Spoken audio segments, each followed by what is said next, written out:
സ്തുതിച്ച് ജീവിക്കണമെന്ന് മറക്കാതെ ഞാൻ നിങ്ങളോട് ഓരോരുത്തരോടും ഓർമ്മപ്പെടുത്തുന്നു.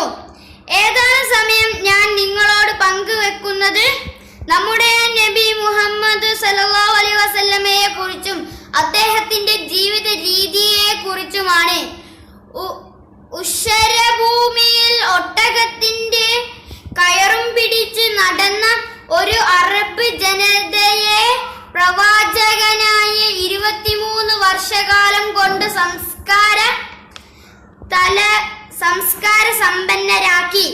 പ്രവാചകൻ അടുക്കള മുതൽ അന്താരാഷ്ട്ര തല വരെ ഇസ്ലാമികമായി ജീവിക്കണം എന്ന് നമ്മെ പഠിപ്പിച്ചു.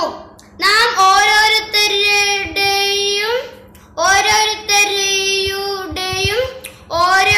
ഒരേ ഒരു ലക്ഷ്യം അള്ളാഹുവിന്റെ തൃപ്തിയും പൊരുത്തവും നേടുക എന്നുള്ളതാണ്. അതിനും പാപമോചനം നേടുക എന്നുള്ളതിനു നബി സല്ലല്ലാഹു അലൈഹി വസല്ലമയുടെ ജീവിത ചരിത്രങ്ങൾ പിൻപറ്റിയാൽ മതി. നിറത്തിന്റെയും വർഗത്തിന്റെയും വിഗ്രഹങ്ങളെ തകർത്ത് എറിഞ്ഞാണ് മുത്തുനബി നമ്മെ പഠിപ്പിച്ചത്. പിന്നെ സ്ത്രീകൾക്ക് മാന്യത പഠിപ്പിച്ചു. അവരെ ബഹുമാനിക്കാനും പഠിപ്പിച്ചു. മാതാപിതാക്കളെ ആദരിക്കാനും കുട്ടികളെ സ്നേഹിക്കാനും കുടുംബങ്ങളെ എങ്ങനെ നയിക്കണമെന്നും രാജ്യത്തെയും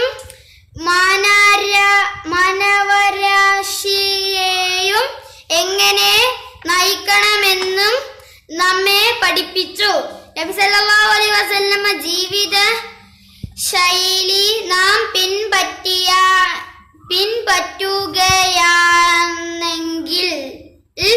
ഇന്ന് നാം അനുഭവിക്കുന്ന പല പ്രശ്നങ്ങളും പ്രയാസമില്ലാതെ നേരിടാൻ സാധിക്കും. നബി സല്ലല്ലാഹു അലൈഹി വസല്ലമ വഫാത്താവുമ്പോൾ രണ്ട് കാര്യങ്ങളാണ് പറഞ്ഞത്. ഒന്ന്, അള്ളാഹുവിന്റെ ഗ്രന്ഥമായ ഖുർആൻ മുറുകെ പിടിക്കുക. 2, നബി സല്ലല്ലാഹു അലൈഹി വസല്ലമയുടെ ജീവിതം അഥവാ സുന്നത്തുകളെ മുറുകെ പിടിക്കുക. ഈ 2 കാര്യങ്ങൾക്കും അള്ളാഹു നമുക്ക് തൗഫീഖ് നൽകട്ടെ. ആമീൻ. അസ്സലാമു അലൈക്കും.